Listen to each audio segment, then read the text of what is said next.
So, welcome to the thematic session with Around the Table, where the title is Exploring the Past, Embracing the Intersection of Arts, Archives, Immersive Technologies and Artificial Intelligence, an exciting synergy of a challenging collaboration.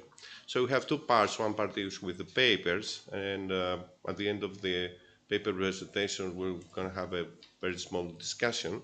And then we're going to have a routing table where basically we will welcome any discussion during the routing round table. So let's start with the first and actually presentation with Mary Vigliraki. So it's correct. And she's going to talk to us about charting CASO's legacy. Mary, the floor is yours. Hello, ladies and gentlemen. I would like to begin with a question. How can a small, wind-swept, cranky island in the southeastern Aegean become a global cartography of memory, identity, and historical community? Today, I would like to take you with me on a journey not only across time and space, but across layers of memory and meaning to the island of CASOS, a rugged yet resilient community whose history quietly intersects with some of the most dynamic maritime, migratory, and cultural networks of the modern world. Remarkably, the small, almost forgotten dot on the map was once a dynamic node of maritime activity, intellectual diaspora, and global connection. From the early 19th century, CASOS was a home to a flourishing shipbuilding economy, a merchant marine fleet that traversed the Mediterranean and beyond, a diaspora that reached from Port Said and Suez to Sulina, from Beira to Boston. It also stands as a site of resilience shaped by the occupation, migrations, and the devastating Holocaust on 1824, a massacre during the Greek War of Independence. Despite its small size and isolation, CASOS thrived as a hub of Greek shipping with dozens of ship-owning families originating from the island, constructing at least 10 ships annually in the 19th century. This maritime legacy is further reflected in the island's historic Karavospita mansions, intricate pebble courtyards, and over 111 ornately decorated churches. And yet, much of this story lives on not unofficial records or museums. It lives in private and family letters, scattered archives, fading photographs in mandinades sung by elders, and in the oral memories passed from grandmothers to the grandchildren. These are not just fragments of the past, they are living testimonies echoed in homes, courtyards, and community gatherings where stories were shaped by laughers, tears, and the rustling of the older envelopes, and until recently dangerous close to oblivion. Our work seeks to preserve and reinterpret this heritage through a combination of oral history, archival research, and perhaps most importantly for this context of artificial intelligence and digital technologies to structure, visual, and activate this material in new ways. Let me now move from the windswept source of memory to the ground we walk as researchers. Our project began not just a desire to collect stories, but with a challenge. How do we structure memory? How can we turn scarce, fragile, and multilingual materials into something navigable, not only for scholars, but for the wider public? To address this, we adopted an integrated ethnographic and digital approach that weaves together human insight with technology structure. Field research and site missions. Since last July, through interviews, archival gathering, and close community engagement, both on Kassos and in Athens. Out of 7 field missions, built trust, revealed untapped collections, and captured memory in its lived settings. Oral history collections lies at the heart of this project. We conducted over 6 semi-structured interviews totaling nearly 100 hours of high-definition video, often held in courtyards, kitchens, or church yards, familiar places where memory breathes more freely. Our methodology placed the narrators in control of conservations to pause where emotion sailed, to return to names or places that still echo, and to uncover themes that traditional historiography often silences: love, loss, song, exile, and even silence itself. These were not mere recollections, but embodied performances of emotion and memory, where the present shaped how the past could speak. In the most emotionally charged and demanding stage of the process, the researcher stands alone, whether in silence or amidst noise and movement. In it's that raw human moment that primary archival material is brought to life. Each narrator is a universe into themselves and beyond any standard interviewing technique. It is the researcher's own presence and personality that opens the door to memory and trust.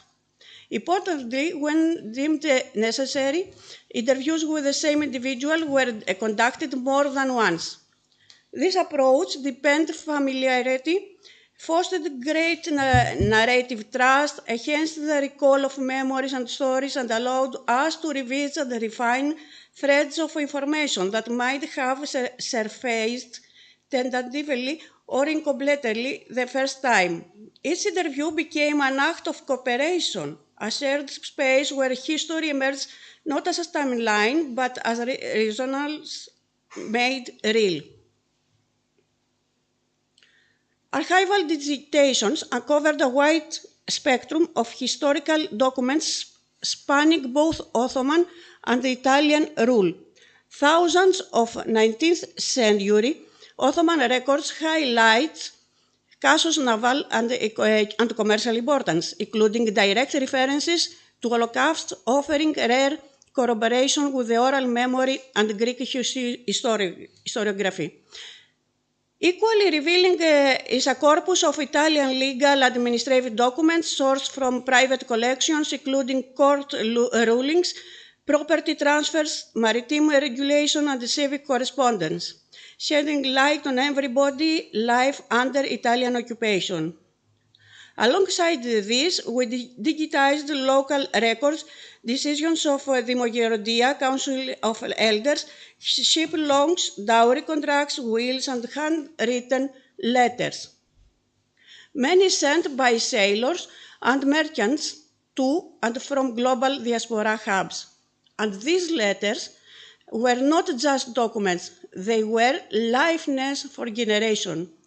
Family would gather with anticipation awaiting the arrival of a ship that might carry precious news. The local postman would step out, glide onto a large stone, and call out names one by one.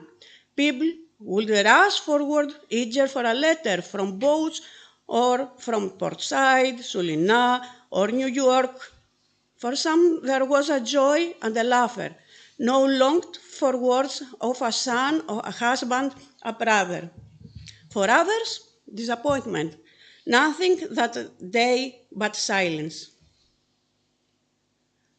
Photographic identification using facial recognition tools to identify individuals across these decades of family photos and local archives. Among the most significant sources are the unpublished photographic collection of local photographers Manolis Emiris and Michalis Philippis.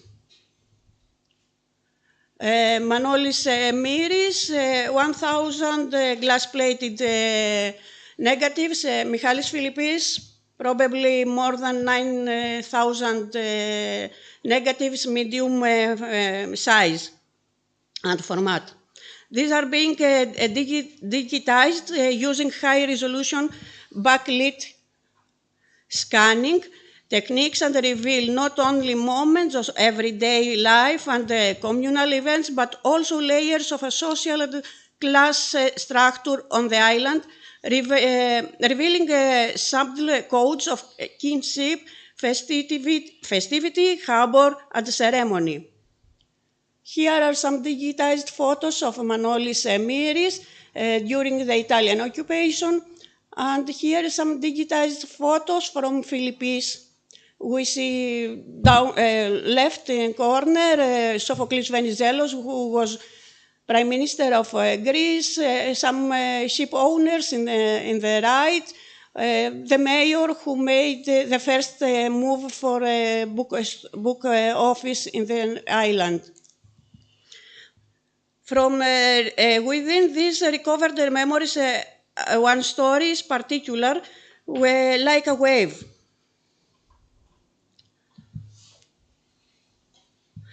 It was December 1925, and the sea howled like a bad omen. Captain Nikolaos Zamalis kissed his daughter goodbye and set sail from Karpathos to Kassos, a promise to keep a storm in this wake.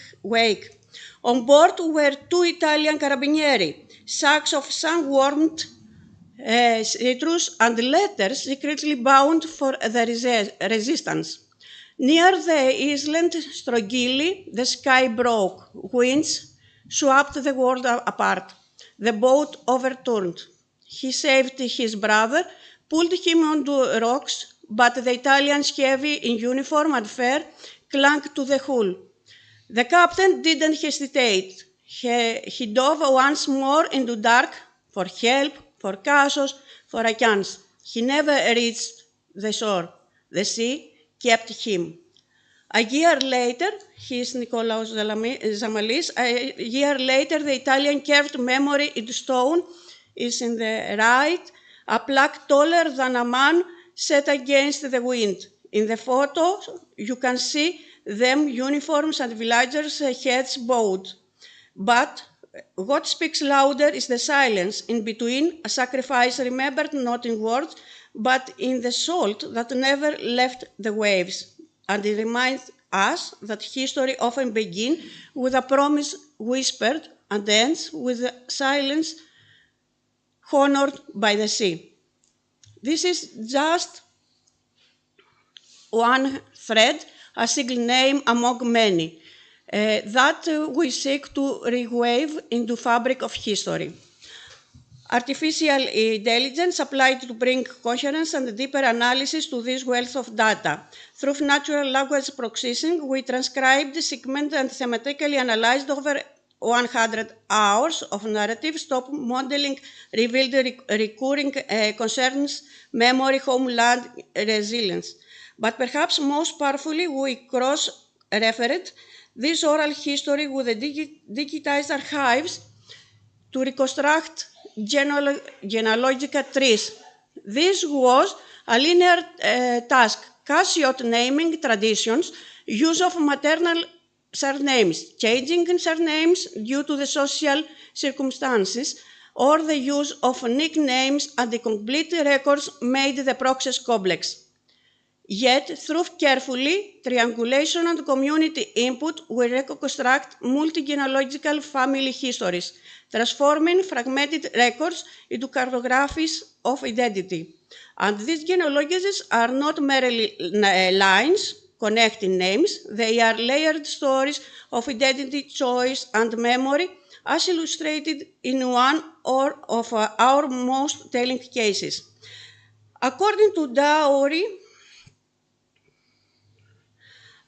a dowry contract signed in Port Said in 1865, Captain Nicholas Dilberis arranged the marriage of his daughter Katerina to Georgios, son of Ioannis, with George, son of Ioannis Ekelarakis. Later, 19 years later, 1884, Katerina appears in a new dowry document, this time endowing her daughter Irini, now a widow of Georgios Panevmatikos or Diakomanoulis. Somewhere between the wedding and his death, Georgios had changed his surname from Sakelarakis to Pneumatikos, or perhaps adopted the inherited family Monker Diakomanoulis, reflecting shift in personal or social identity. 9 years after this, their eldest son came of age and legally affirmed the contents of his mother's dowry agreement, singing quite significantly as Ioannis Sakelarakis. Later, both he and his brother Nicholas adopted yet another variation, Sakelariou. Of Nicholas' 6 children, all bore the surname Sakelariou, except the firstborn Georgios, who consciously reclaimed the original Sakelarakis, a symbolic act of memory and identity, and their boys has also now the surname Sakelarakis. This single family name, revealed through contracts, testimonies, and naming patterns, illustrates how memory and identity are negotiated, preserved, and sometimes reclaimed across generations. This archival breadcrumbs, once scattered, are now mapped and visualized through the tools we bring to bear, not only preserving the past, but making visible the subtle transformation of personal and communal history. These genealogies will soon be embedded into interactive migrations maps, not static timelines, but living cartographs of movement and connection from Kassos to Portside, from Sulina to Brooklyn, from Beira to Melbourne. But this technology goes beyond preservation. They forest participation, reactivation, and reconnection. For historians, the digital repository becomes an interface, not just for data retrieval, but for tracing patterns across testimonies, matching visual and administrative records, and revealing kinship, memory, and migration paths often missed by conventional methods. For the local community, especially younger generations, it offers an immersive interactive museum to reclaim and reimage history, a place where timelines speak with voices and emotion-enriched fact. For the Kassiot diaspora, it becomes a digital homecoming, reconnecting roots, recovering stories, and discovering ties long dispersed. As the platform evolves, it also becomes an open invitation for others to contribute their mark, expanding the cartography beyond Kassos. Finally, this initiative stands as a repeatable model for other on-island communities, blending ethnography, artificial intelligence, and participatory heritage into shared, inclusive, and history. In charting Kassos' legacy, we are not only preserving memory, we are co-authoring the future of how it is lived and remembered. As we draw to close, let us return to a question that opened our journey. How can a small, windswept, crunchy island in the southeastern Aegean become a global cartography of memory? It can, because memory travels, because names whispered in a courtyard in Kassos echo, in letters from Sulina, in photographs from Portside, in songs remembered in family gatherings from London to Melbourne. Because when technology listens with care, and when history is co-written with those who lived it, even the smallest island becomes a constellation of memory, not only tracing, where we once stood, but illuminating who we have become and what, together, we choose to carry forward. Thank you.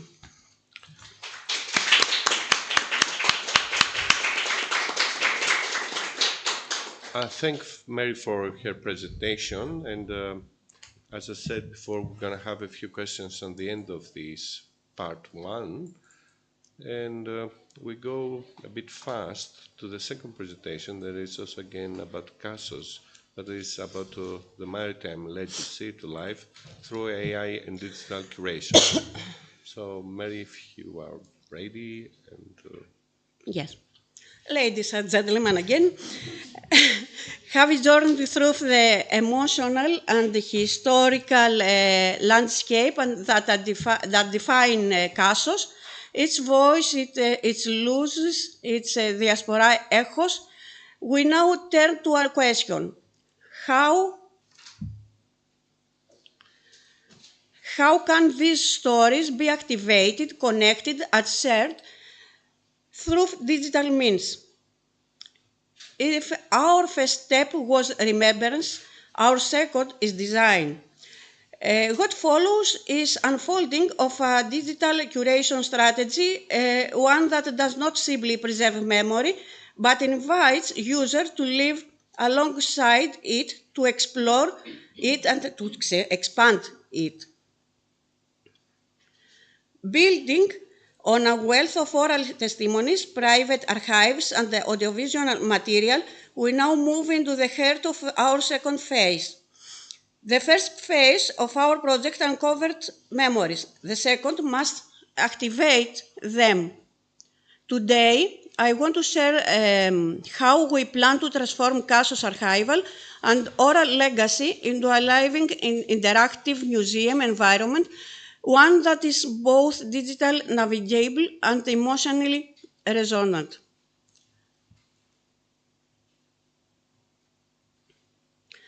This is not merely but data preservation. It is about designing digital intimacy, a way for users to walk alongside a grandmother as they recount her migration, or step inside the courtyard of a long lost Caravospito, feeling the textures of its memory. To make this possible, we must first address a fundamental challenge: scale. The sheer volume of information we have collected is immense, over 100 hours of high definition, 100 photographs, documents spanning centuries, and countless metadata points. This abundance, while a gift, demands precision, structure, and strategy methodology. But before memories can be curated, they must first be heard, proceeded, and rendered legible, not only as sound, but as structure. In fact, in this next stage, we encountered a familiar paradox. The deeper we delved into the past, the more data we uncovered, and with it the need for tools, both human and digital, to help us make meaning from the abundance. AI, the heart of our endeavor, lies oral history, not just as method, but as a medium of reanimation. These interviews are not passive recollections. They were sites of emotional and cultural articulation. We record, as I said, a lot of hours. Crucially, narrators led the flow, pausing as grief, dwelling on joy, circling back to forgotten names. What emerged was not a timeline, but a polyphony. To better understand the demands of transactions, we conducted a sampling exercise, manually and digitally transcribing selected excerpts from our interviews. Our goal was twofold: to access the time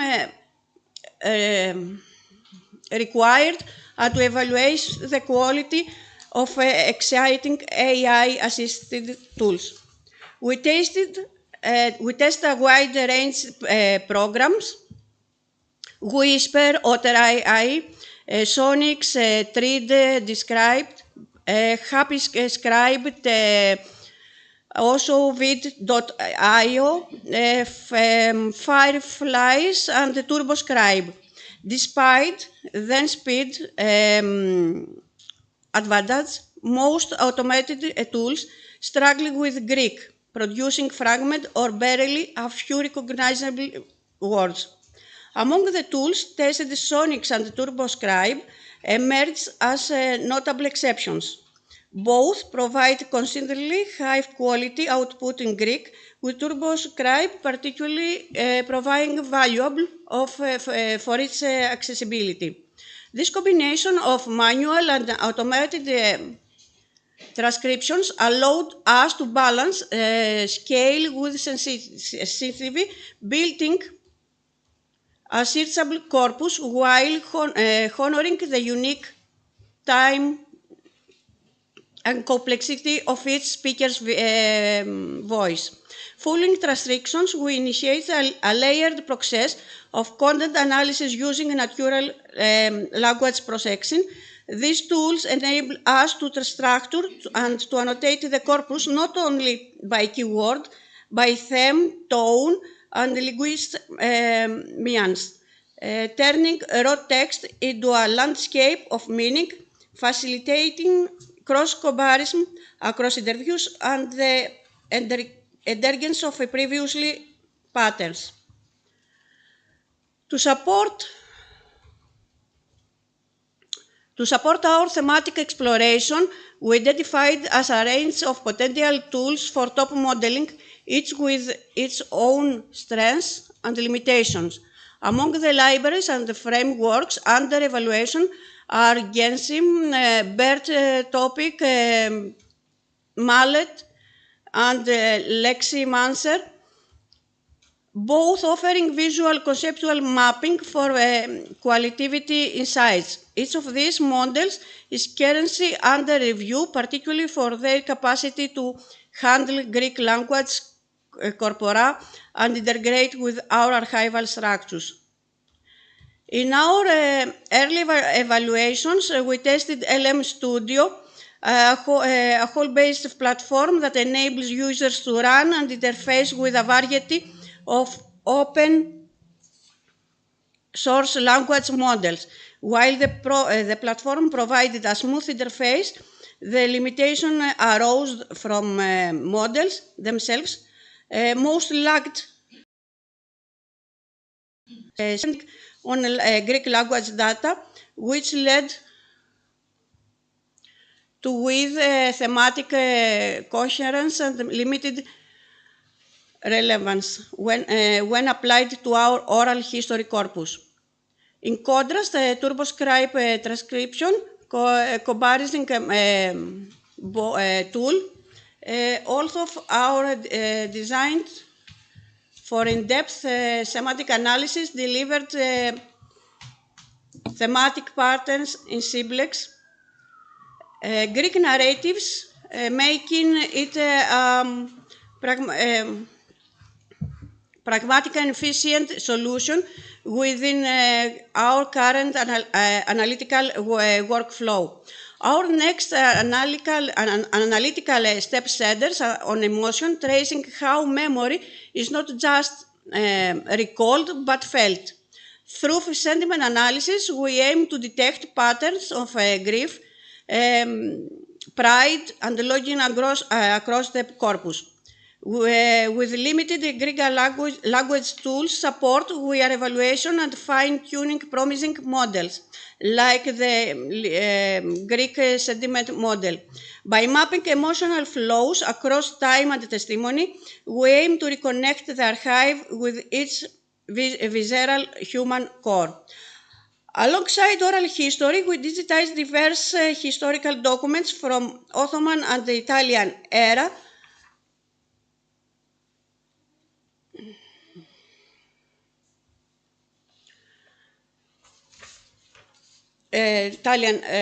To dowries and ship loans, applying high-resolution scanning, OCR, and manual corrections. While Transcripus offered partial support to cursive Greek and Italian, we are also testing Kraken and Tesseract to boost accuracy.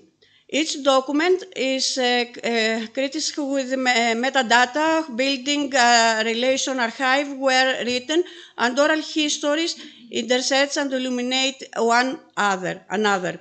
Photograph 2 play a virtual role in this mosaic of memory. Our collection includes more than 10,000 historical images, from formatted portraits to landscapes and snapshots, drawn from private albums, studio archives, and community holdings. These visual records are more than illustrations. They are emotions anchors, often the only surviving trace of a face, a gesture, or a forgotten relationship. Among the most important visual sources are the unpublished archives, as I told before. For now, facial identification is being carried out manually through close collaboration with the residents of Kassos.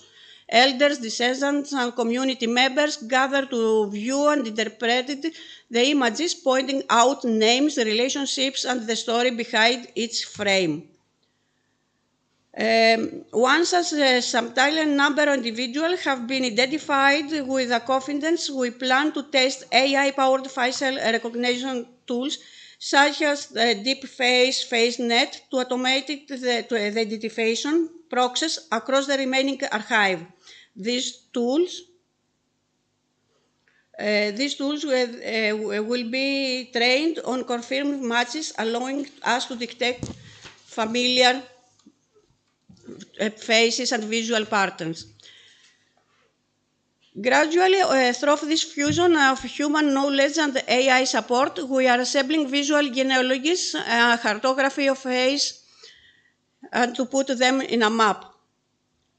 In parallel with archival preservation, we also produced a new body of visual material, over 3,000 high-resolution photographs captured during our 4 field missions to Kassos. To manage this growing data set and ensure its curation integrity, we employed Neural Image Assessment, NIMA, a deep learning model designed to evaluate image quality both technically and aesthetically. The tool delivers rapid automated feedback and was applied across thematic category of image, including landscapes, portraits, and domestic interiors. This process allowed us quickly surface images of curatorial and narrative potential, those exceeding threshold. As you see, here we have 2 lines, one line with the church of St. George, Agios Georgios tis Vrisis of water. You see the numbers, one number under of each photograph, the first for technical and the second for aesthetical. The green color is for over average, red down of average. This tool, the second line is a mill in the island. This tool was applied exclusively to contemporary field photography, intended to accompany the museum interface, not to historical photographs or memoryscapes, such as Venetian relief lion embedded in the facade of a ruined house. You can see that it's red for technical or for aesthetic, but it's a very interesting point that we have to use sometime in the museum.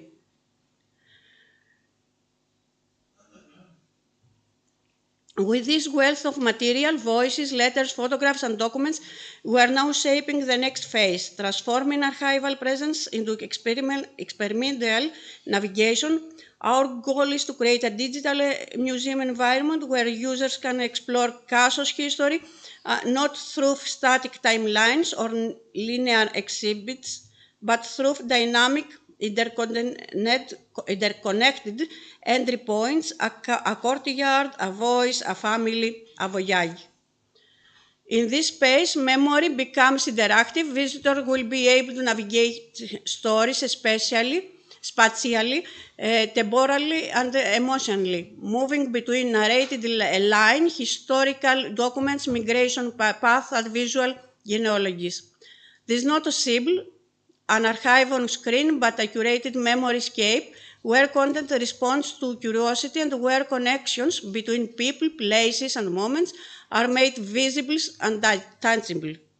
The digital museum, when vision will be structured as an interactive acknowledgement system, a space where each piece of content is thematically linked to others, allowing users to explore history from multiple angles, whether entering through a person's story, a historical letter, a migration route, or a visual element. The interface will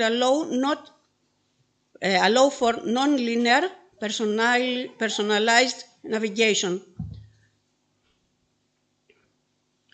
AI, at this core, the system will include a dynamic database, interactive timelines, thematic filters, geospatial visualization tools, photographic galleries, audio and video experts. Looking ahead, we envision AR and VR integration that will enable immersive visit not only to digital exhibition, but to reconstructed homes, shipyards, and ritual of the past. In this living archive, users don't simply observe the past. They enter it, question it, and encounter it anew.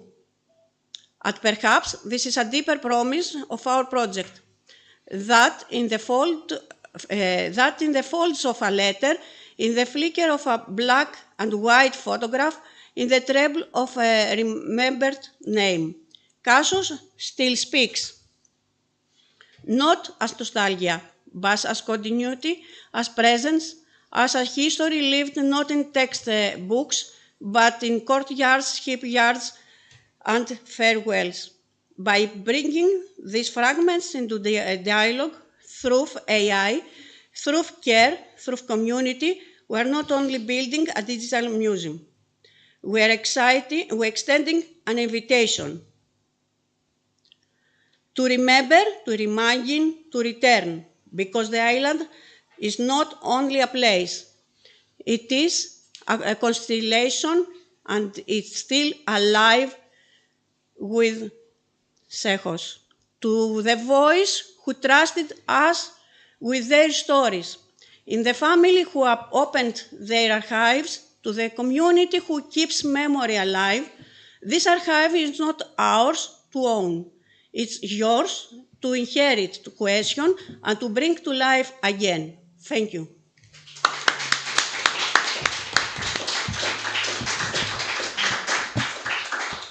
Thank you, Mary. Later you will answer questions, but I will definitely consider going to Casos for vacation this year. Of course. As a tribute to you. So we go to the last presentation that is jointly with Dr. Kodobanagu and Anasis, Dr. Tsipis. So here they are. So we fast. So it's about Lord Guilford.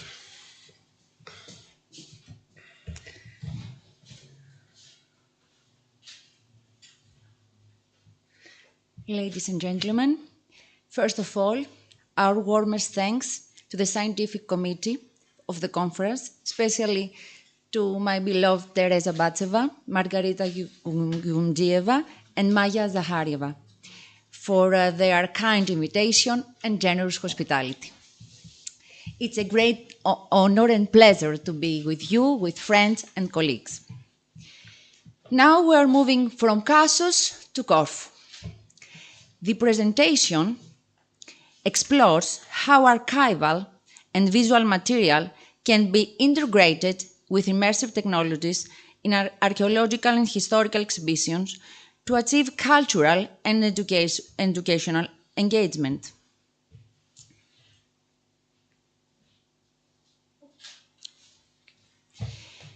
In 2024, the Ionia University and the Corfu Reading Society organized an exhibition titled About the Desire University, Lord Guilford and the Ionian Academy. This event took place within the framework of a double anniversary, 200 years of the establishing of the Ionian Academy and 40 years of the establishing of the modern Ionian University. The exhibition featured archival and visual material, both original and reproduced, sourced from museums, institutes, libraries, and private collections in Greece and abroad. To understand the historical context of the exhibition, we must look at the period it refers to.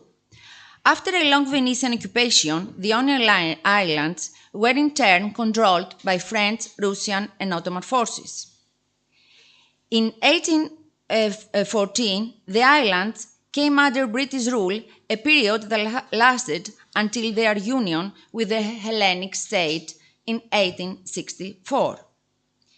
During this period, the Ionian Academy was established in Corfu as the first university-level educational institutions of modern Greece. It was the achievement of a vision set forth by British Frederick North, the fifth Earl of Guilford.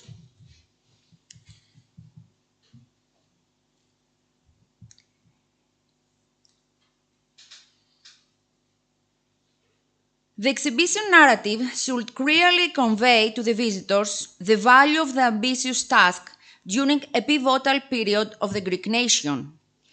During British governance of the Ionian Islands, other parts of Greece engaged in the struggle of liberation from Ottoman rule. The first section of the exhibition focuses on the key figure, highlighting the founder's personality and vision.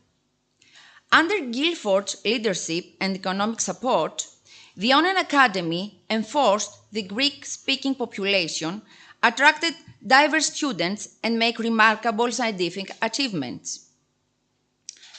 Lord Guilford was a British aristocrat and the son of Frederick North, 2nd Earl of Guilford, Lord North, who served as Prime Minister of Great Britain. He was well educated and he developed a deep interest in classical studies. Following the habit of many British aristocrats of that era, Lord Guilford embarked on a journey across Italy, Greece, and the Mediterranean Sea. This grand tour was not merely a trip, but an immersive exploration of ancient history and culture, where he sought to deepen his understanding of the classical heritage.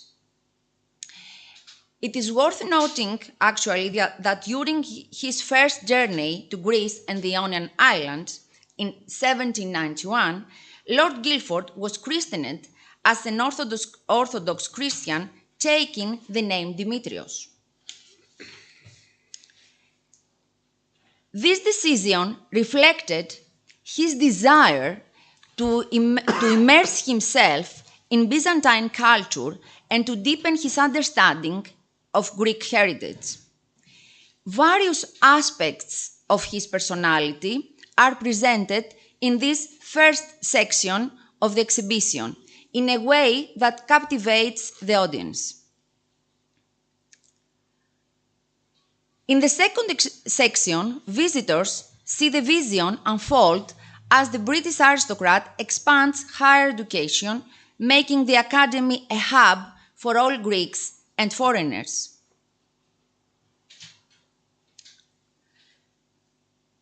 Lord Guildford's diplomacy, funding, and passion brought the academy to life. He established a university modeled after top 19th century European institutions, complete with 4 departments, a library, a botanical garden, and hospital and student accommodation.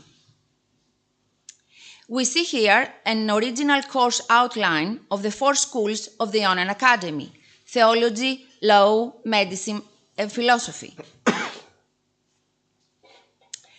The Ionian Academy opened in May 1824, marking a significant milestone in European education and culture. A newspaper illustration from the time shows Lord Guildford, professors, and students in uniforms inspired by ancient Greek tunics. This illustration is a key visual tool for understanding and showcasing history. In historical exhibitions, clothing is more than decoration. It reveals social status, cultural influences, and identity of the time. Additionally, archival research was performed to complete the exhibition's requirements. The mention of a letter from Lord Guildford to his sister would be a significant primary source, providing further information to the audience. The integration of these aspects makes the past more tangible, allowing visitors to connect with the history in a meaningful way.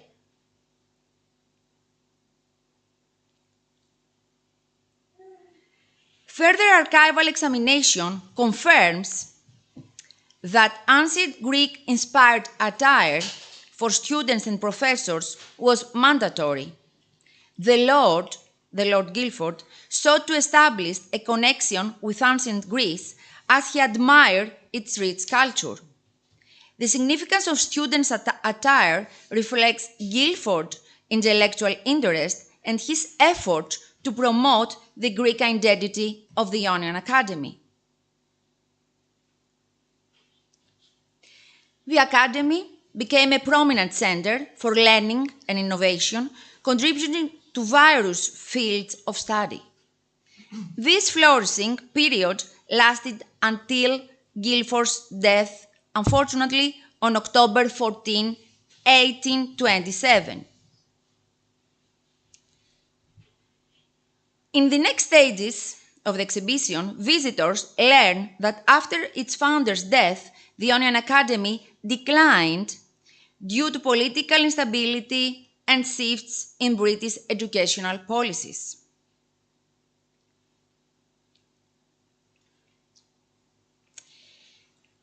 The exhibition marks a key turning point in Greek education and European cultural heritage, which was a challenge to present in a balanced way.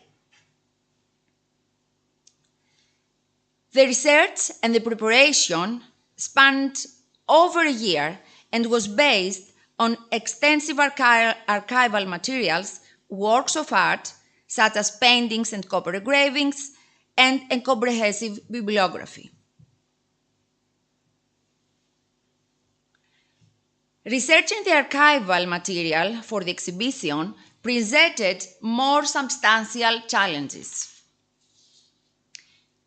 The history of the Ionian Academy is closely connected to the Ionian Islands culture, Greek national vision, British colonialism, and European intellectual movements.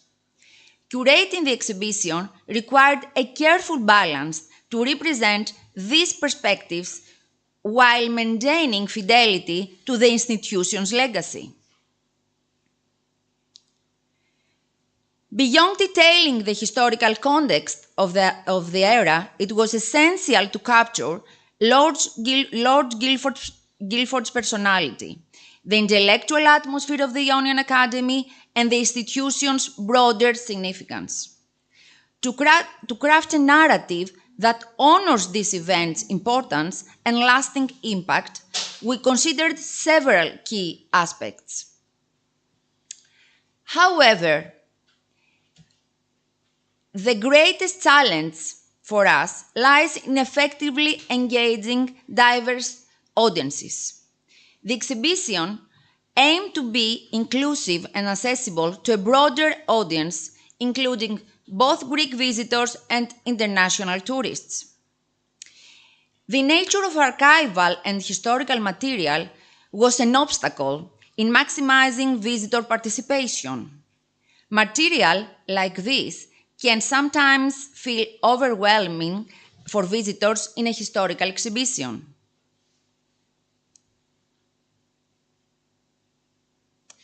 From the start, our goal has been to implement a range of strategies to ensure the exhibition remains both accessible and compelling. Within this framework, visitors move through archival and visual materials leading to the last section, the interactive one, where the exhibition storytelling reaches the peak in an immersive experience. The final section emphasizes the connection between the past and the present, showcasing how the Ionian Academy has been reborn as the Ionian University. Through interdisciplinary cooperation and interactive exhibits, using mixed and augmented reality, visitors can engage deeply with its history and founder. Our colleagues, assistant professors of Ionian University, Vasilis Komnianos and Athanasios Tsipis, drew upon archival material to bridge the Ionian Academy of the 19th century with today's audience, bridging it into the age of participation. The ancient Greek-inspired attire for students and professors proved to be a captivating way to attract visitors' interests. Now, my colleague is going to proceed. Thank you for the pass, Katerina, because, as you may understand, this is a big question nowadays, especially for people like myself, which are technology-driven, more technology-driven than archivist or historian, is how to engage our audiences, how to make the experience more appealing, more interesting, more fun, and more engaging. And so here comes the solution from literature and recent literature and studies. Thank you very much. About immersive technologies such as virtual reality, augmented reality, mixed reality, or how they are jointly termed nowadays, extended reality. So for our case here, for Guildford exhibition, we created two types of interactive installments. The first is shown here on the top row. We've got two screens, essentially interactive screens, and on the bottom row you can see screenshot from the actual virtual environment, the virtual reality environment. We'll talk a bit more specifically for each one on the next slides. So, for interactive displays, we used two touchscreens presenting parts of the history related to Lord Guildford and the Ionian Academy.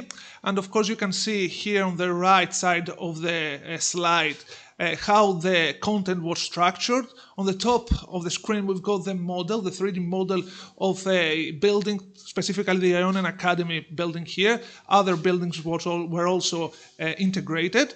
The model, the 3D model, is accompanied by textual information as well as multimedia such as images or videos or interactive maps where they show the exact position, the location of the building, how to get there, or other relevant information. The interactive displays themselves, they start by presenting the content in two languages because, as I said, that was the initial question here, how to attract more audiences, how to make the exhibition more inclusive. And of course, we've got to present our content in more than one languages. So we used Greek and English here, and in the future we are going to enrich this content with more languages.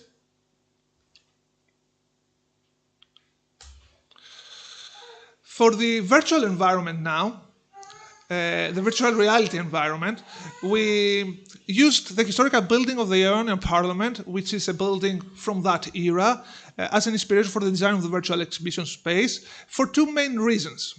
The first, it offers an ample wall surface suitable for displaying informational wall panels. You can see on the right, on the images, on the screenshots on the right, how we reduced the inner structure of the building in order to make space for the virtual exhibitions.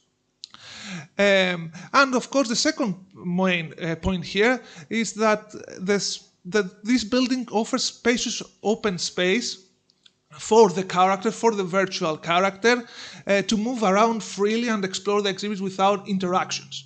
And to do so, we restricted the area, we restricted the room of the building to just the main hall, the main area, in order to make the experience more compact, more accessible, more immersive.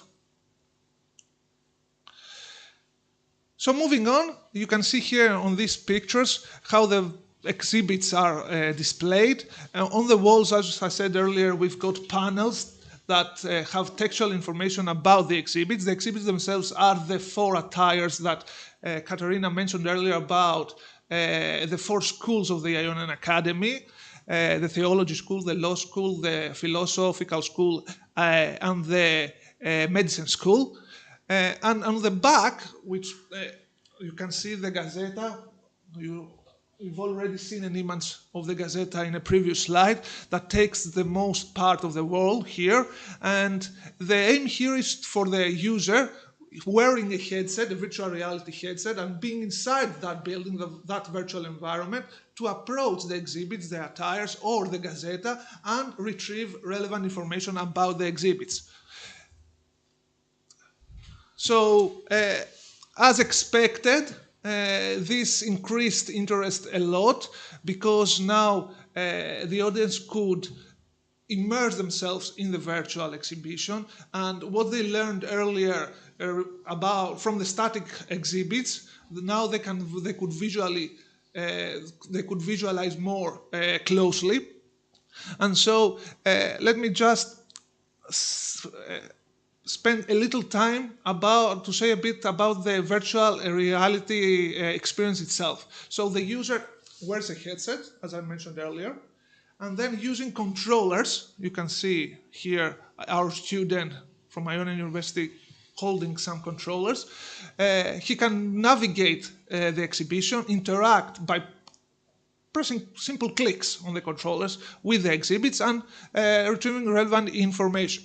But this type of engagement wasn't just interesting for our students. As you can see from these images, other people, older people, not just Greek people, international tourists, people, all kinds of people that came to the exhibit were enthusiastic about this, this section of the exhibition. So closing, I will show you just two videos of how this goes. So here we can see our student moving around in the virtual space. He's moving close to the exhibits, the actual attires, you can see here, or the Gazzetta. And by pointing the controller to a certain part of the illustration, a certain figure, a certain happening that is going on, he can retrieve relevant information. And even, imagine applications in the future where we can see this and even point through the information that is retrieved, what they could have been said among these figures, just from this illustration. Okay. So, in conclusion, I would like to point out here that I think after we had a lot of good thoughts about the virtual exhibition here. Of course, there's plenty of room for improvements. We've got many things in mind going forward. Imagine not just one person moving around inside the virtual space, but having multiple users interacting all together and not just witnessing the exhibits, but exchanging ideas, discussing about the exhibits in the virtual space from their comfort of their house, of their room. And before I finish, I must point out that the whole point of this is not to replace, not to replace the artifacts themselves, but to complement them, offer a new way of coming in touch with them. Okay, so thank you for your attention, and if you have any questions, please. Thank you, Thanasis, and this concludes the paper session. Are there any short questions, because we are running out of time, for the first presentation of Mary and the second one? Do you have any questions for the third here? Thanasis and... So anyway, I have put in my introduction next some references, so thank you. And please, Mirka and Vasilis, come in order to start the thematic session. So,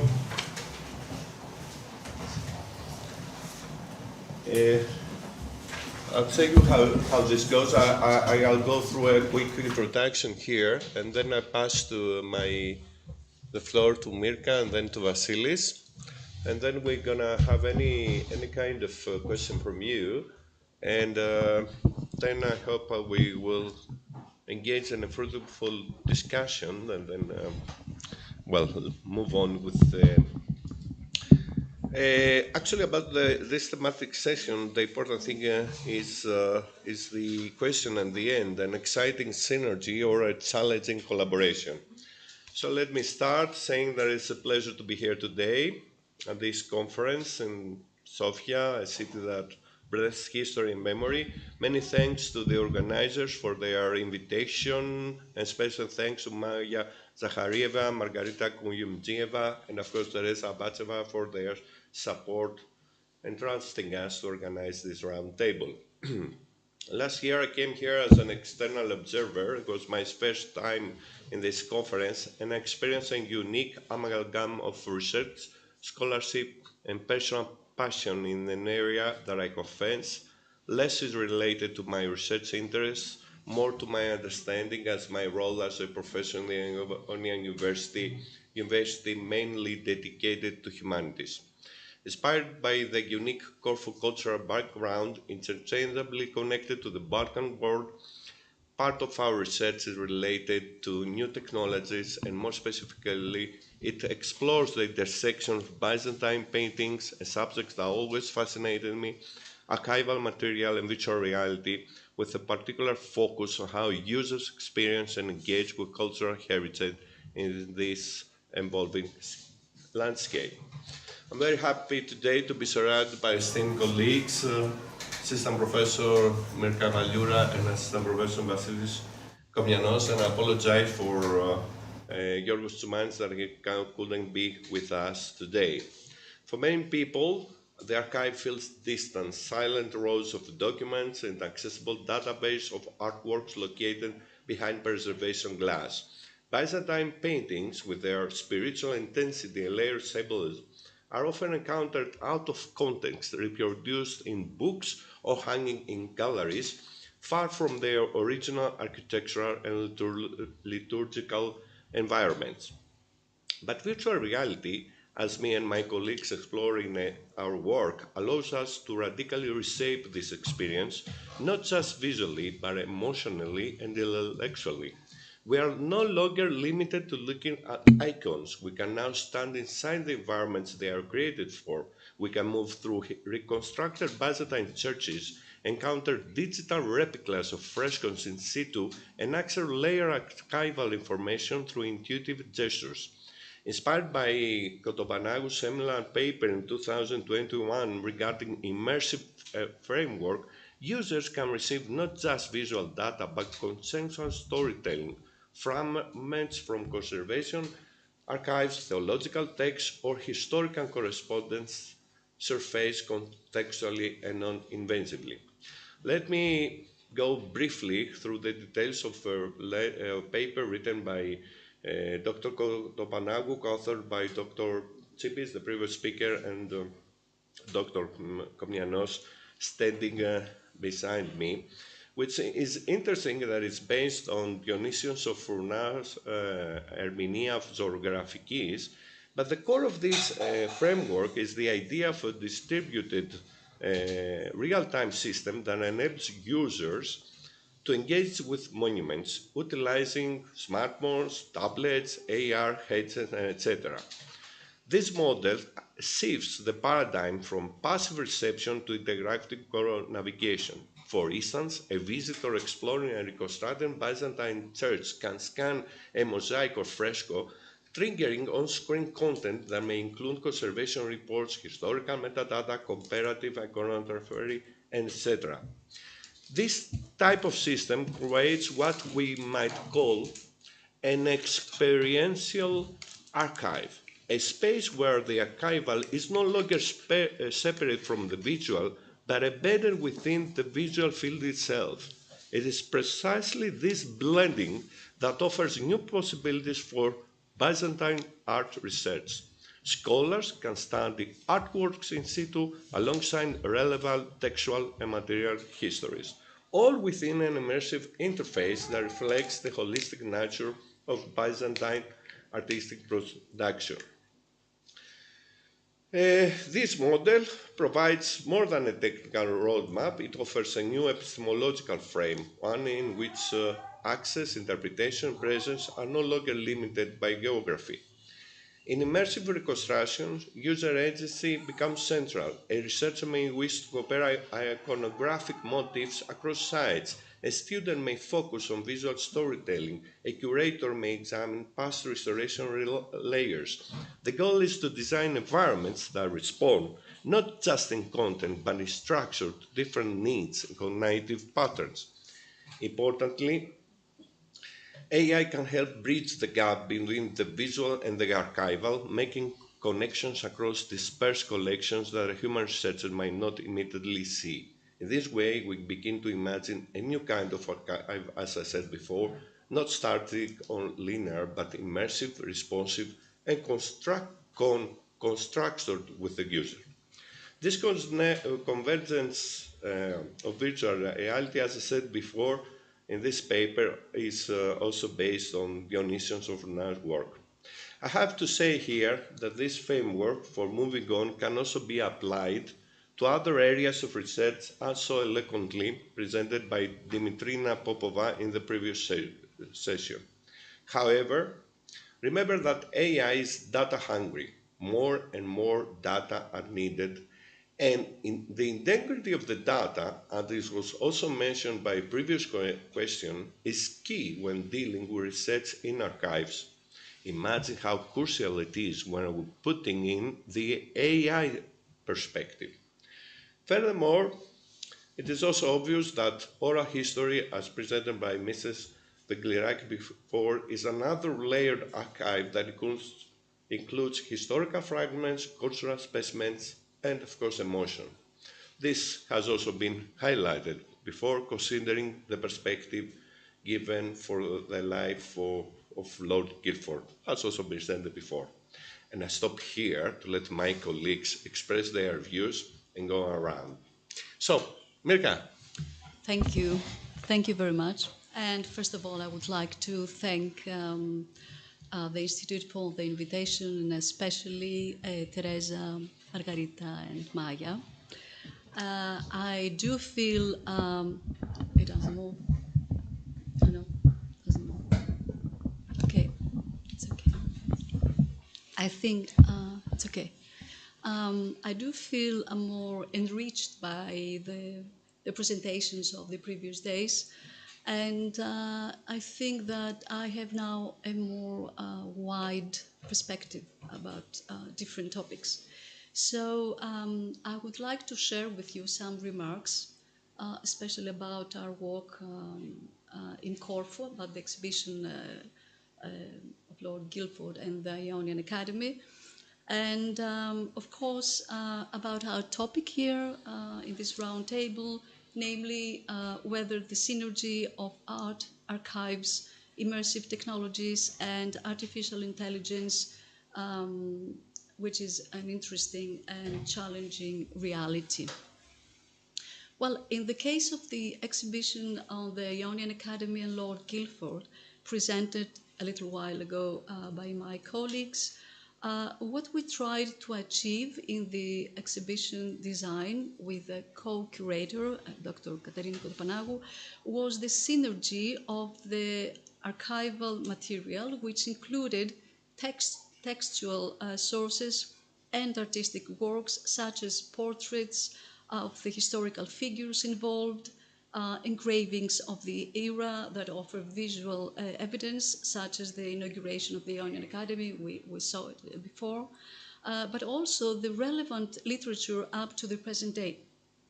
An ocean of evidence that recalls Hobsbawm's quote, I quote, "We swim in the past like a fish in the water, and we cannot escape it. But how we live and move in this environment needs analysis and discussion." So the question was how these archival documents could transcend our sensory perception and be transformed into meaningful sequences that would lead to broader, complex, and immediately perceptible images of the past. Our mediation certainly imposed an inevitably subjectivity. This is because we were moved not only by the protagonists, but also by the anonymous characters, such as the illiterate Dimitris Fragoulis, a poor guy, who in October of 1825 sold the wicks of the lamps needed for the operation of the famous library of the Ionian Academy. Archival documents and artworks were treated as narratives that allow us to formulate contemporary approaches to the past, which has lost its spatio-temporal context. The rereading of the past is now claimed in the present within the exhibition space, where research and knowledge must reach wider audiences with diverse perceptions. In this space, we wanted to activate what is called historical imagination, that is, the reconstruction of events through a playful approach that will offer lived experience and will nourish the creativity of visitors and enhance their individual development. The archival material, organized in conceptual sets, creates a new environment where the importance of the exhibits sometimes is not enough to satisfy the visitor, especially the young adults. The potential educational character of the exhibition may be contradicted by the polysemy of the documents coming from a lost social and cultural environment. In this context, and through a new combined approach, which is related to the use of augmented technologies and artificial intelligence, as you saw, our colleagues, Vasilis Komnianos, right next to me, and Thanasis Tsipis, attempted to identify the persons we saw a little while before, the persons on an engraving, it was an engraving, what we saw before, which depict the procession of the professors and students during the inauguration day of the Ionian Academy. They also used the textual sources of the archival material. In addition, they proceeded to a reconstruction of the characteristic and antique-like costume of the students, we saw it, of the academy, with the characteristic colors for each school. In the interior of the Ionian Parliament, which is connected to the recent political history of Corfu.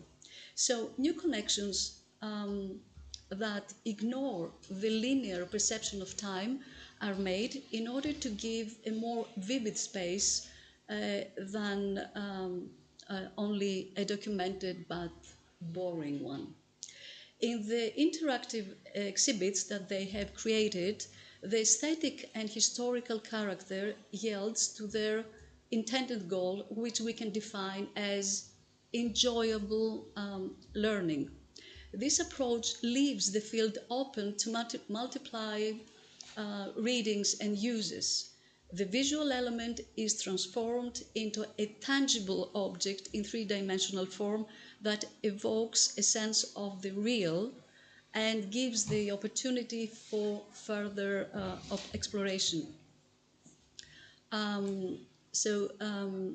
These elements carry concepts such as that of time that emerge with momentum, creating clear conceptual sets perceivable to different age groups. If the traditional means by which men reproduced lived experience and knowledge in the past have until recently been the only way, new technologies today come to reshape the past through inexhaustive versions that remain for us to explore. In this frame, the archive, as was stressed by the philosopher Jacques Derrida, can still, I think still, serve as an interpretive basis to attempt to construct a collective memory in the public space. How is this construction affected when nowadays AI and immersive technologies play increasingly a more dominant role?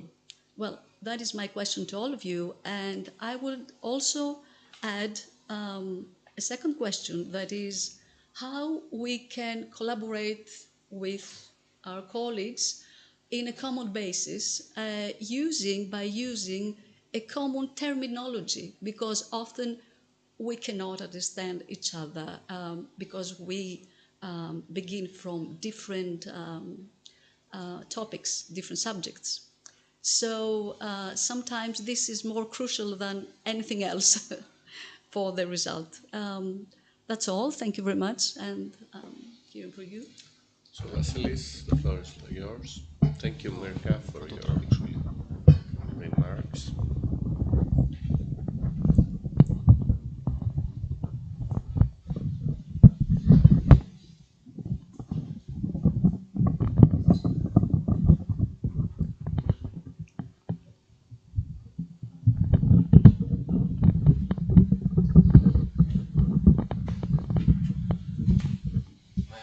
Professor in the audio and visual arts department, so I'm a bit familiar with this equipment.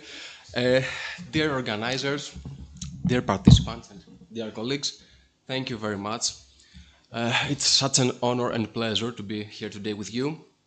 Well, my area of expertise is immersive technologies and their applications on arts and cultural heritage.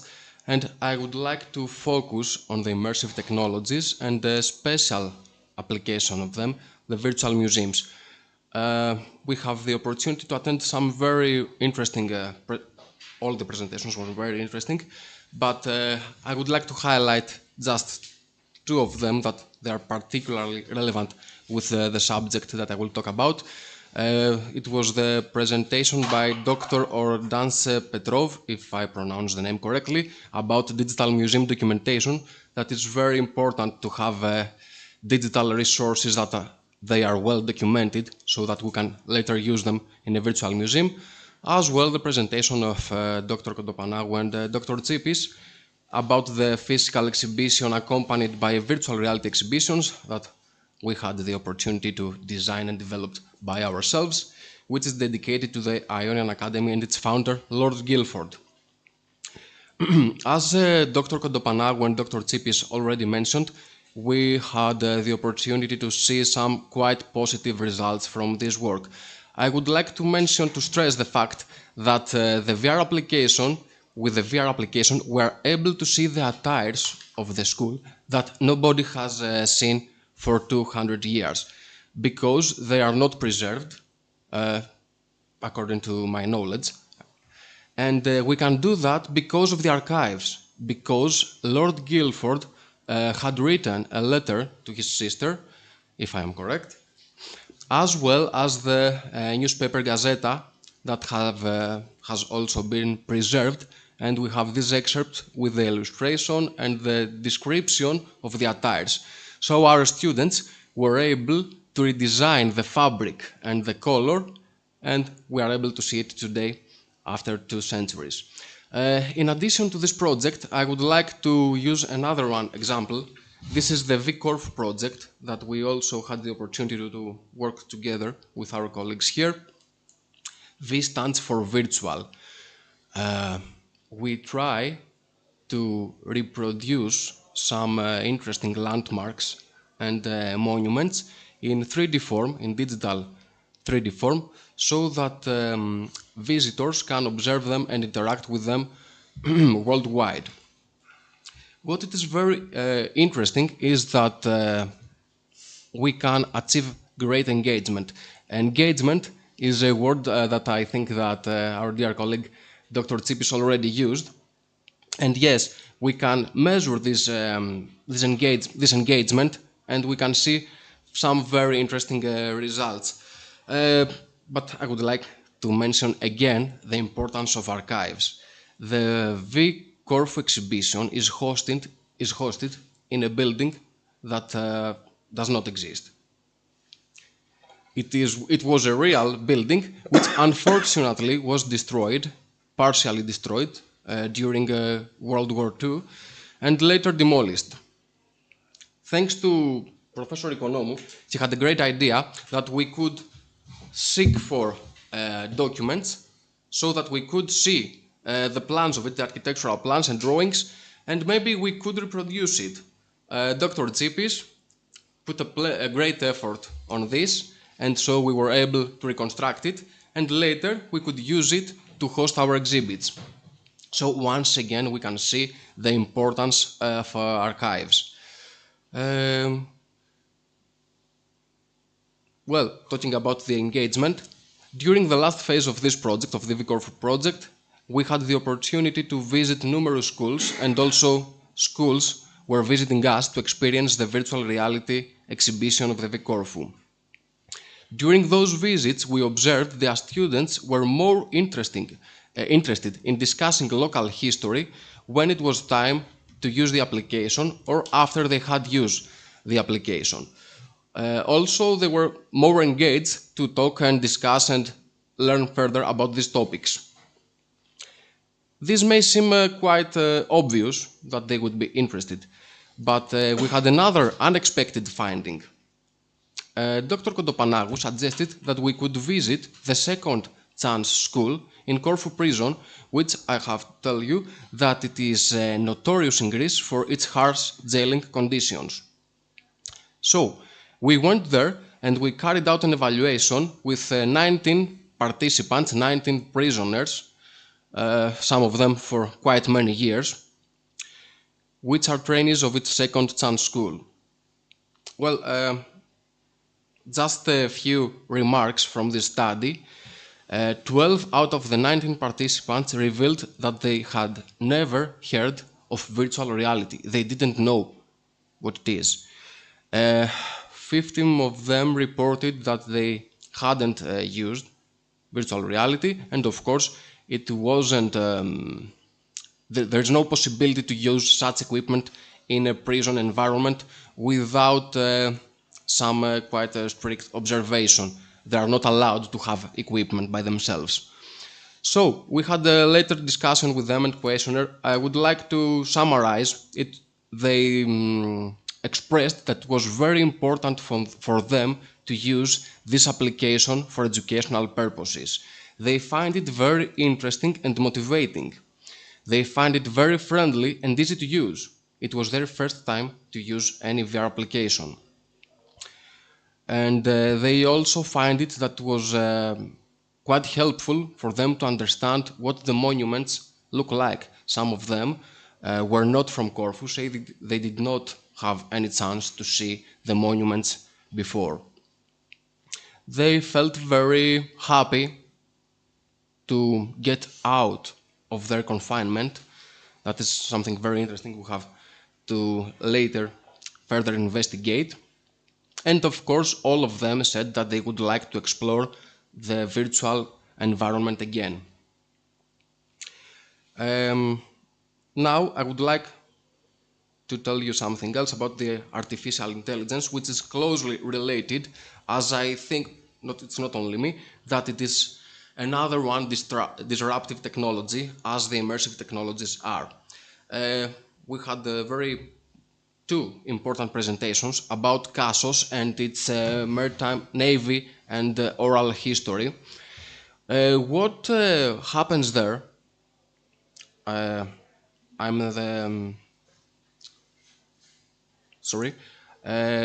Mary Vigliraki is my PhD candidate, so I have a quite important role there to see what we do.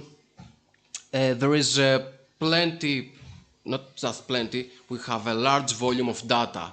We have many interviews, and that means that later Mary has to transcribe the oral history that is recorded on her camera.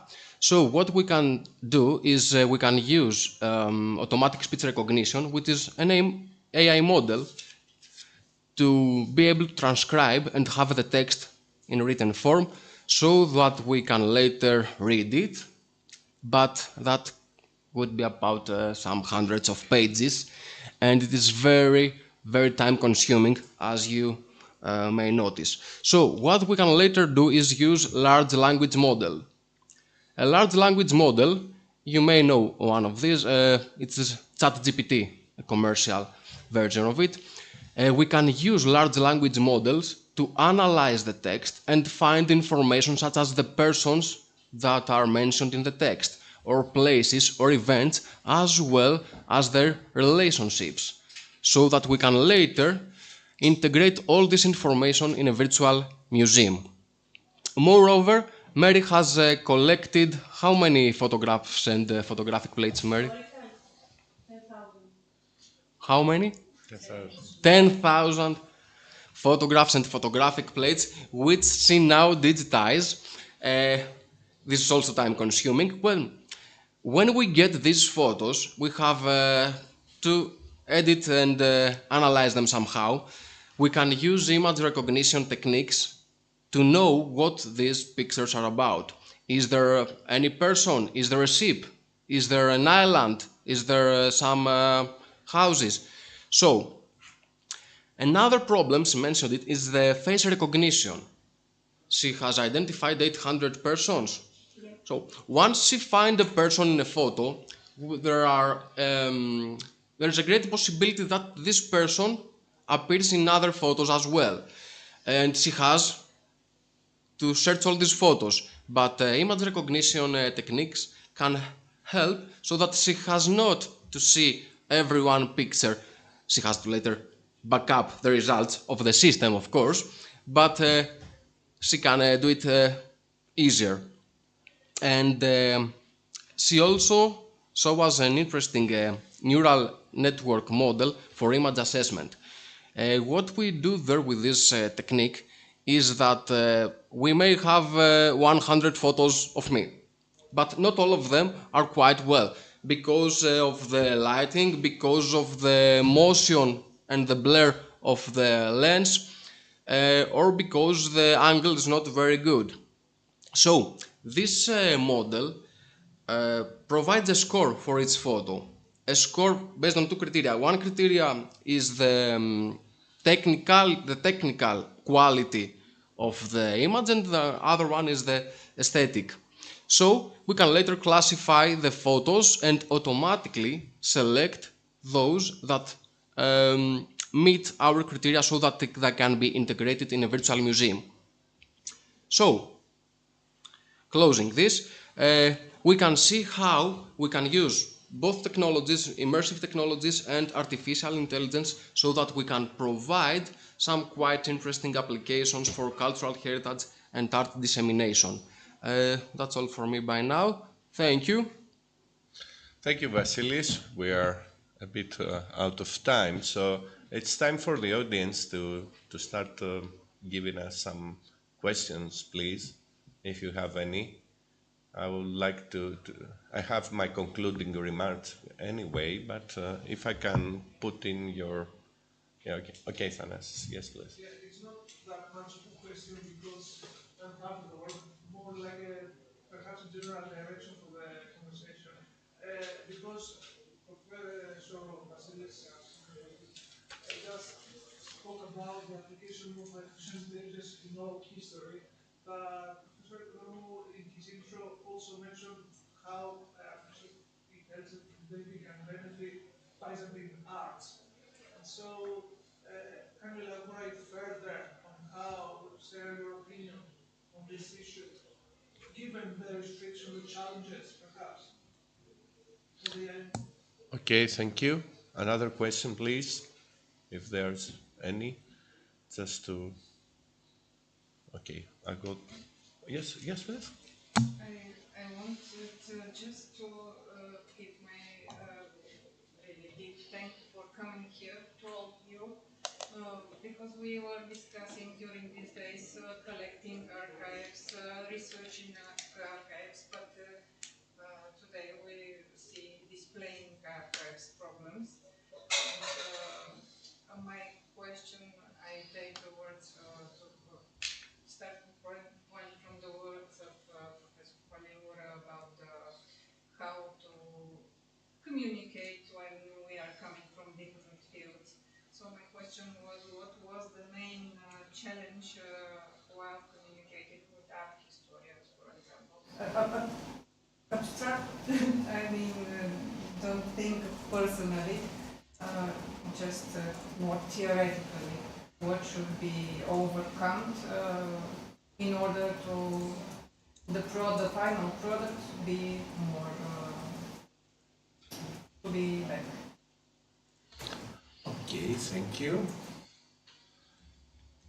Any other question, or perhaps we answer these questions? Yes, of course. Would you like to begin with the question of... do you want to answer Margarita's question? Oh, yes, of course. Well, if there was one main challenge, let me tell you that it wasn't a challenge. It was a pleasure to work with art historians. And their contribution is so valuable that it's not something that we have to think as an obstacle. That sometimes you may notice from the technology-driven stuff. Yes, I think that you may see sometimes this happen. But no, I can't think about any main challenge. On the opposite, I'm always curious to learn what they think. In our case, I have worked for quite a long time with Dr. Kodopanagou and Professor Mirka Paliura, and I'm always curious to know their opinion. I say, okay, we can do this and this, but I would like to know what you think about it, and if you find it useful for our audience, because I cannot, yes, I'm trying to think like our audience is, but because I'm also developing the system and designing it, I may have some constraints in my thought. And so, yes, I would like, first of all, to get their advice. And I don't think this is a challenge. We shouldn't see this as a challenge, but as an interesting opportunity. I hope that I covered your question. Completely. Thank you. I also thank you. Well, I want to continue because Vasilis has been working with Dr. Kodopanagou for more than 10 years, so they get used to have the same language. But this is not necessarily, there's a gap. And there's a gap to the terminology, and there's also a gap to the methodology. It's a good thing that in our team we have this 10-year, more than 10-year collaboration with archaeologists and historians. But when we move to other people, other teams, sometimes we need some space, time space, in order to converge. And when we converge, actually, is the outcome that you have seen from Vasilis' work and etc. Is a blitz of new ideas, new research, new perspectives, and etc. But it takes a long time, and it's Vasilis that actually did this harsh work to come together with those people. It wasn't me. So I would say that given this initial space, things are getting better after the convergence. So sorry about this, Vasilis, but perhaps you have forgotten how tough it was when we first met with the archaeologists and the archival people. He wanted to be yeah. Sorry, Bori, for being honest. Yes, well, I'd like to add something on that. Yes, for me, it's my best experience collaborating with colleagues from a totally different subject. I remember painful experience with other collaborations in the past years, and I totally agree with Professor Konomou that we need, first of all, to understand each other and to have maybe a sort of chemistry between us, a goodwill to collaborate. And then maybe the result is something that will give us a great satisfaction.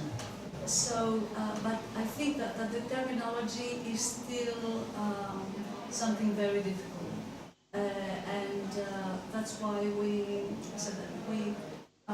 begin from different methodology and different perspective also.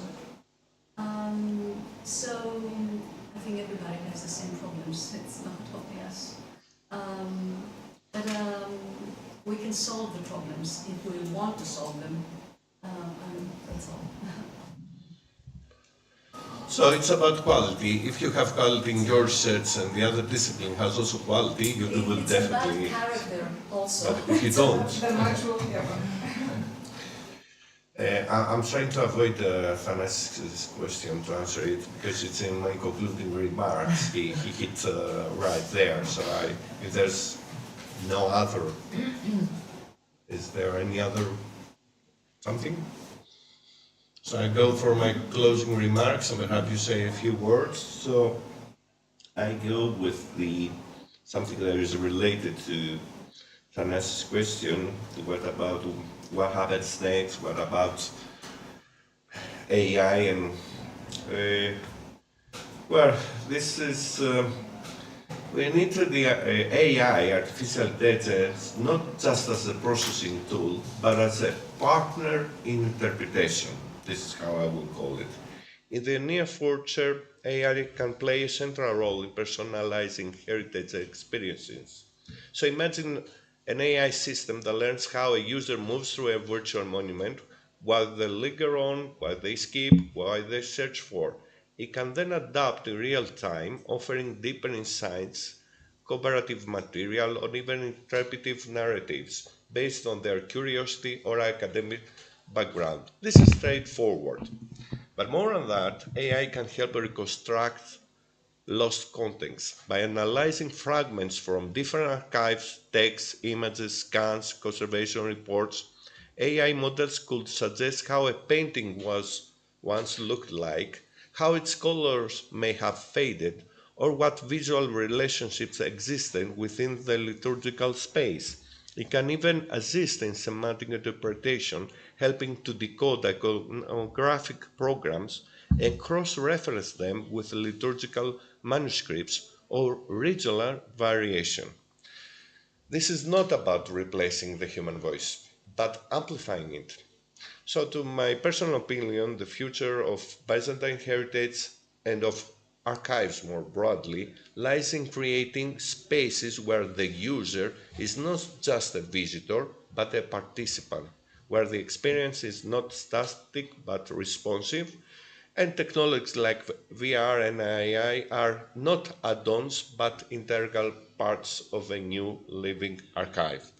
So that was my concluding remark related to AI, but now it's answer to Thanas's question, and I'd like to go to my final notes if there's nothing more to be said.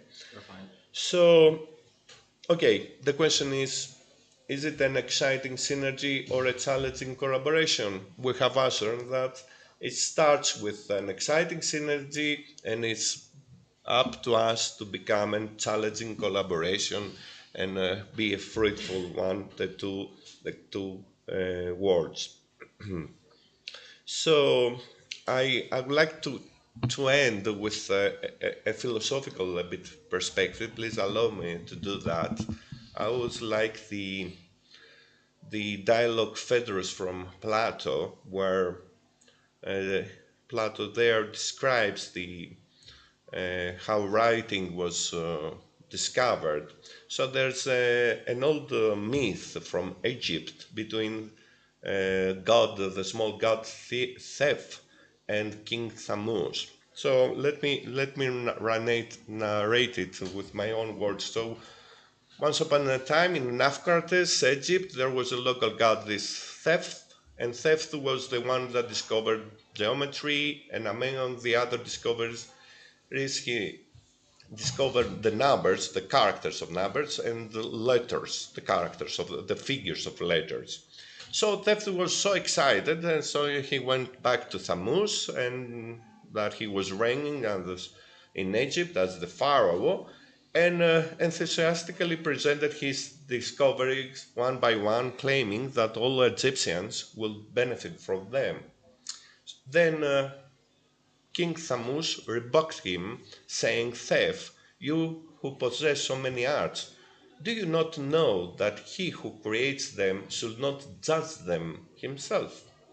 And he continues the rebuking in a more intense tone, saying, "Letters will cause forgetfulness in the souls of those who learn them, since they themselves will not take care to exercise their memory, since gaining confidence in writing, they will bring things to their memory not by themselves, from within themselves, but from without, through foreign signs." So, having finished this small narrative, if in our time we put in the place of Theth, the researcher, someone that discovered artificial intelligence, then Thamus' critical words will be perfectly appropriate for the dangers that lay ahead, for a man who will no longer be wise, as he will have ceased to think, with computers having this role. But this will not be the case. Remember that Plato did write his dialogues and using letters, and humanity moved on when writing was invented. The same will happen with AI as long as we move carefully and critically. And this is how I conclude this session. And thank you for your patience that we have run a lot out of time. Thank you very much.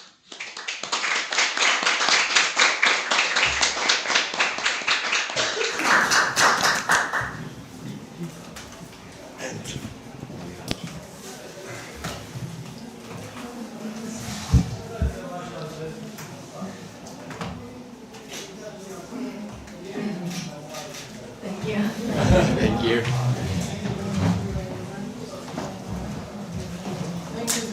Sorry about that. Το κινητό σηκώνει στην αυτή για να βλέπεις κάθε πάση. No, your voice didn't.